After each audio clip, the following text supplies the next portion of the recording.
ರಾಜ್ಯದಲ್ಲಿ ನಿರಂತರ ವರುಣಾರ್ಭಟದಿಂದಾಗಿ ಸಾಲು ಸಾಲು ಸಮಸ್ಯೆಗಳು ಜನರನ್ನ ಬಿಟ್ಟು ಬಿಡದೆ ಕಾಡ್ತಾ ಇವೆ. ಕರಾವಳಿ ಭಾಗದಲ್ಲಿ ನಿರಂತರ ಮಳೆಯಿಂದಾಗಿ ನಾನಾ ರೀತಿಯ ಸಮಸ್ಯೆಗಳನ್ನ ಅಲ್ಲಿನ ಜನ ಎದುರಿಸುವಂತಾಗಿದೆ. ಮನೆಗಳಿಗೆ ನೀರು ನುಗ್ಗಿದೆ, ರಸ್ತೆ ಸಂಪರ್ಕ ಕಟ್ ಆಗಿದೆ, ಹಳ್ಳ ಕೊಳ್ಳಗಳು ತುಂಬಿ ಹರಿತಾ ಇವೆ, ನದಿಗಳು ಅಪಾಯದ ಮಟ್ಟ ಮೀರಿ ಹರಿತಾ ಇವೆ. ಸಂಪೂರ್ಣ ಕರಾವಳಿಯಲ್ಲಿ ಮಳೆಯಿಂದಾಗಿ ಅವಾಂತರವೇ ಸೃಷ್ಟಿಯಾಗಿರೋದು. ಜನಜೀವನ ಅಸ್ತವ್ಯಸ್ತವಾಗಿದೆ. ಕಾಳಜಿ ಕೇಂದ್ರಗಳನ್ನ ಅಲ್ಲಲ್ಲಿ ಓಪನ್ ಮಾಡಲಾಗಿದೆ. ವಾಹನ ಸವಾರರು ಪರದಾಡ್ತಾ ಇದ್ದಾರೆ. ನದಿ ತಟದ ಗ್ರಾಮಗಳಲ್ಲಿರುವಂತಹ ಜನರಿಗೆ ಆತಂಕ ಮನೆ ಮಾಡಿದೆ.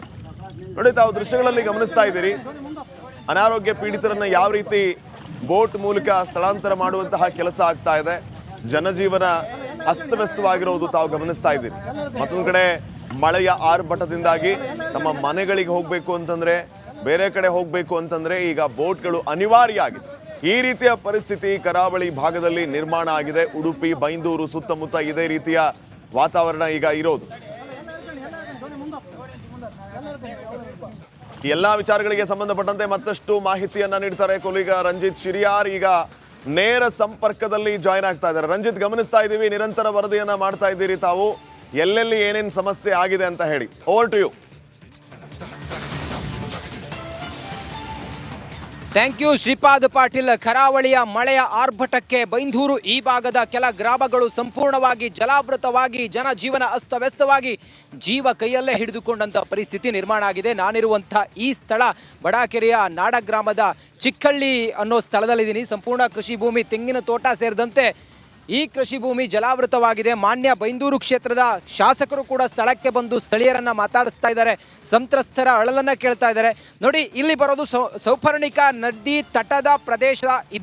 ಇದು ಸಂಪೂರ್ಣವಾಗಿ ಜಲಾವೃತವಾಗಿ ಒಂದು ಕಡೆಯಿಂದ ಮತ್ತೊಂದು ಕಡೆಗೆ ಜನಸಂಪರ್ಕವೇ ಕಟ್ಟಾಗಿತ್ತು ನಿನ್ನೆ. ಆದರೆ ಇವತ್ತು ಸ್ವಲ್ಪ ಮಳೆ ಕಡಿಮೆ ಆದ್ರಿಂದಾಗಿ ಸ್ವಲ್ಪ ನೀರು ಇಳಿದಿದೆ. ಸ್ಥಳೀಯರನ್ನ ಮಾತಾಡಿಸ್ತೀನಿ, ಅದಾದ ನಂತರ ಶಾಸಕರನ್ನು ಕೂಡ ಮಾತಾಡಿಸ್ತೀನಿ. ಹೇಳಿ ಇವರೇ, ಈಗ ನಿನ್ನೆ ಬಂದಂಥ ಮಳೆ ಈ ಚಕ್ಕಳ್ಳಿ ಈ ಭಾಗದಲ್ಲಿ ಏನೇನು ಅವಾಂತರ ಸೃಷ್ಟಿ ಮಾಡಿತ್ತು ಮತ್ತು ಈಗ ಹೇಗಿದೆ ಪರಿಸ್ಥಿತಿ? ಈಗ ಪರಿಸ್ಥಿತಿ ಸುಧಾರಣೆ ಆಗಿದೆ.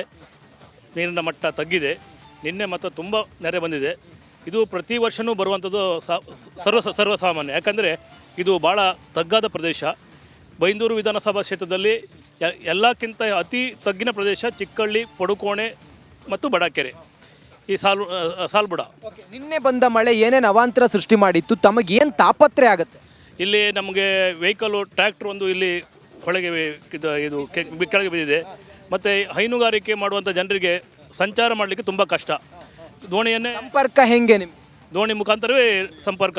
ಈಗ ಶಾಸಕರು ಬಂದಿದ್ದಾರೆ, ಅವ್ರಿಗೆ ತಮ್ಮ ಅಳಲೇನು ಹೇಳ್ತೀವಿ? ಶಾಸಕರಿಗೆ ನಾವು ಹೇಳೋದು ಅಂದರೆ ಈ ತಗ್ಗು ಪ್ರದೇಶವನ್ನು ಆದಷ್ಟು ಹೈಟ್ ಮಾಡಿ ಅದಕ್ಕೆ ಶಾಶ್ವತವಾದ ಒಂದು ರೋಡನ್ನು ಮಾಡಿಕೊಟ್ಟಬೇಕಾಗಿ ಇಲ್ಲಿ ನಾವು ವಿನಂತಿಸುತ್ತೇವೆ. ಮಾನ್ಯ ಶಾಸಕರು ಕೂಡ ಇದ್ದಾರೆ, ಶ್ರೀಪಾದ್ ಪಾಟೀಲ್, ಅವ್ರನ್ನು ಮಾತಾಡ್ತೀನಿ. ಸರ್, ತಾವು ಬೆಳಿಗ್ಗೆಯಿಂದಲೂ ಈ ಮಳೆ ಹಾನಿ ಪ್ರದೇಶಕ್ಕೆ ಭೇಟಿ ಕೊಡ್ತಾ ಇದ್ದೀರಿ. ತೀವ್ರವಾದ ಮಳೆ ಹಾನಿ ಎಲ್ಲಿ ಅಂತ ತಮ್ಗನ್ಸುತ್ತೆ, ತಮ್ಮ ಗಮನಕ್ಕೆ ಬಂತು? ನಮಗೀಗ ಈ ಸೌಪರ್ಣಿಕ ನದಿ ಭಾಗದಲ್ಲಿ ಏನಿದೆ ಅದ್ರ ಭಾಗದಲ್ಲಿ ಹೆಚ್ಚು ಸಮಸ್ಯೆ. ಮತ್ತು ಈಗ ನಿನ್ನೆ ನಾವು ನಿಂತ ಈ ಜಾಗದಲ್ಲಿ ನಿನ್ನೆ ನಿಮ್ಗೊಂದು 6-7 ಫೀಟ್ ನೀರಿತ್ತು. ಇಲ್ಲಿ ನಿನ್ನೆ ಯಾರು ಮತ್ತು ಓಡಾಡೋ ಪ್ರಶ್ನೆ ಏನಿರೋದಿಲ್ಲ. ಇದೇ ದಾರಿಯಲ್ಲಿ ದೋಣಿ ಹೋಗ್ತಾ ಇತ್ತು ನಿಮಗೆ, ಮತ್ತು ಓಡಾಟದ ಸಂಪರ್ಕ ಇದೆ. ಈ ಜಾಗದಲ್ಲೇ ಇದೆ. ನಿನ್ನೆ ಒಂದು ಟ್ರ್ಯಾಕ್ಟರ್, ನಮ್ಮ ಕೃಷಿಕರವ್ರದ್ದು ಒಬ್ಬರದ್ದು ಟ್ರ್ಯಾಕ್ಟರ್ ನದಿಗೆ ಹೋಯ್ತು, ಗೊತ್ತಾಗೋದಿಲ್ಲ, ದಾರಿ ಗೊತ್ತಾಗೋದಿಲ್ಲ.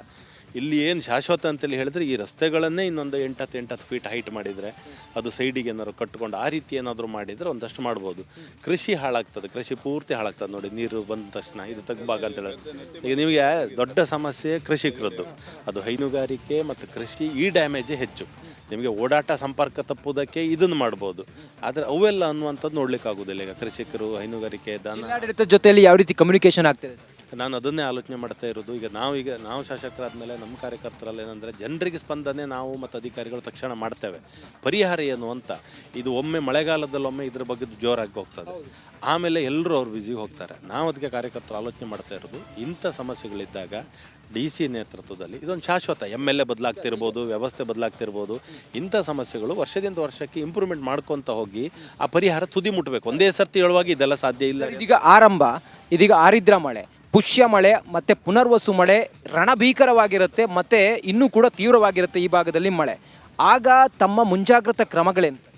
ಒಂದು ಪ್ರಾಣಹಾನಿ ಮತ್ತು ಉಳಿದ ಜೀವದ್ದುಗಳಿಗೆ ಸಮಸ್ಯೆ ಆಗದ ರೀತಿಯಲ್ಲಿ ಒಂದು ತಕ್ಷಣ ಸ್ಪಂದನೆ ಮಾಡಲಿಕ್ಕೆ ಅದು ನಾವು ಸರ್ಕಾರ, ಆಡಳಿತ ಮತ್ತು ಸಾರ್ವಜನಿಕರು ಈ ನೇತೃತ್ವದಲ್ಲಿ ಅದಕ್ಕೆ ಬೇಕಾದ ತಂಡ ಸಮಿತಿ ಎಲ್ಲ ಮಾಡ್ಕೋತೇವೆ.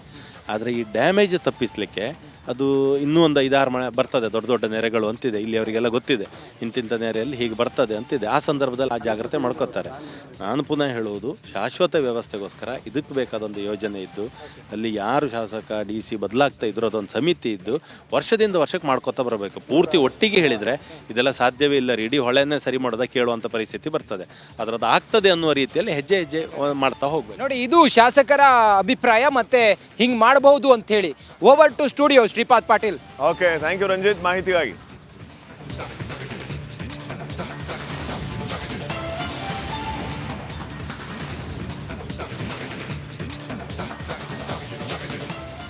ಒಂದು ಕಡೆ ಪಶ್ಚಿಮ ಘಟ್ಟ ಪ್ರದೇಶಗಳಲ್ಲಿ ವರುಣ ಆರ್ಭಟ ಅಂದರೆ ಕರಾವಳಿ ಪ್ರದೇಶದಲ್ಲಿ, ಇದೀಗ ಚಿಕ್ಕೋಡಿ ಭಾಗದಲ್ಲಿ ಕೂಡ ನೀರು ಅಥವಾ ಮಳೆ ಯಾವ ರೀತಿ ತೊಂದರೆ ಉಂಟು ಮಾಡ್ತಾ ಇದೆ.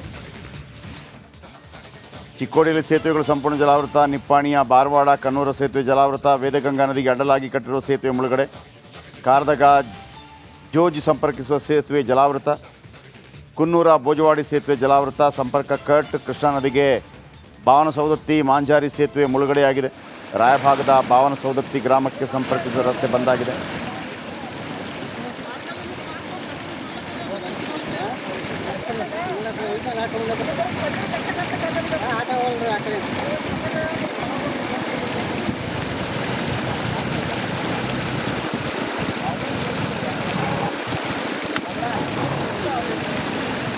ಯಾವ ರೀತಿ ಮಳೆ ಚಿಕ್ಕೋಡಿ ಭಾಗದಲ್ಲಿ ಯಾವ ರೀತಿ ಮಳೆ?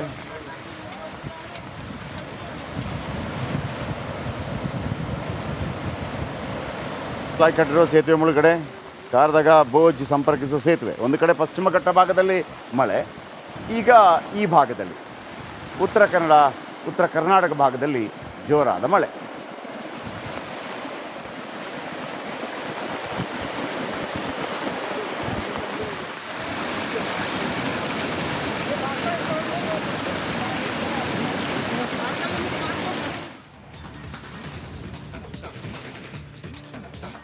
ಮಳೆಯಿಂದಾಗಿ ಅವಾಂತರ ಸೃಷ್ಟಿಯಾಗ್ತಾ ಇದೆ. ಈಗಾಗಲೇ ಜಿಲ್ಲಾಡಳಿತಗಳು ಮೀನುಗಾರರಿಗೆ ಸೂಚನೆಯನ್ನ ಕೂಡ ಕೊಟ್ಟಿದೆ, ಮೀನುಗಾರಿಕೆ ಹೋಗಬೇಡಿ ಅಂತ. ಆದಾಗ್ಯೂ ಕೂಡ ಈ ರೀತಿಯ ಮಳೆಯನ್ನು ಲೆಕ್ಕಿಸದೆ, ಅಪಾಯವನ್ನು ಕೂಡ ಲೆಕ್ಕಿಸದೆ ಮೀನು ಹಿಡಿಯೋದಕ್ಕೆ ಹೋದಂತಹ ವ್ಯಕ್ತಿ ನೀರು ಪಾಲಾಗಿದ್ದ ಘಟನೆ ನಡೆದಿತ್ತು.